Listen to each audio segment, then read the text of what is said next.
Wrongful death cases in Massachusetts. Good afternoon, I'm attorney Neil Burns, and I want to talk today about wrongful death cases in Massachusetts. We've represented many victims, many families who are victims of wrongful death, and it's very sad. It's a very sad situation because the person doesn't have the opportunity to even protect themselves, help themselves, fight for themselves, but the family does, and it's an honor to work for them. The way it works in Massachusetts is the first thing you have to do is probate the estate, because only the estate of the deceased can file a claim against the wrongdoer, against the tortfeasor, against the negligent entity, person.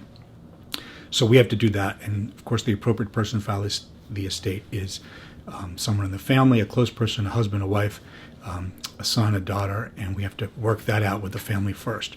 Second thing we do is we have to file the claim and find the right insurance company, find the right negligent person, find the right way to pursue it. While we've got the probate case going on the one hand, we've got to do the personal injury case on the other hand. So it's a little more complicated. We have a lot of experience doing this.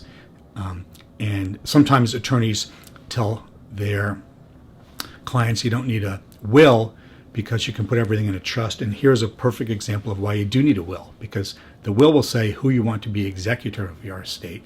And the executor of your estate is the person that will file the will and then be the person that pursues the claim. He or she is someone who should be able to work well with an attorney. We work with the executors of wills all the time. If there's no will, we work with the administrator of a will.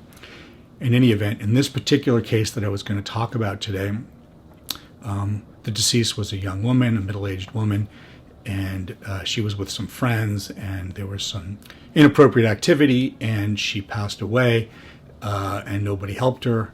Nobody did anything that they should have done, and it's likely that they were the cause of her death, although they were probably under the influence of some type of either alcohol or drugs at the time.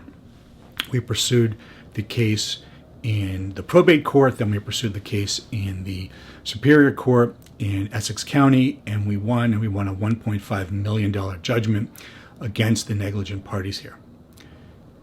If you've been a victim, or if your family's been a victim, if you know someone that was wrongfully killed, that should not have died, death was the result of negligence, give us a call, Burns and Jan.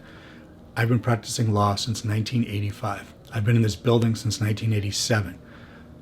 Please call Burns and Jan, 617-227-7423. We will help you. Thank you.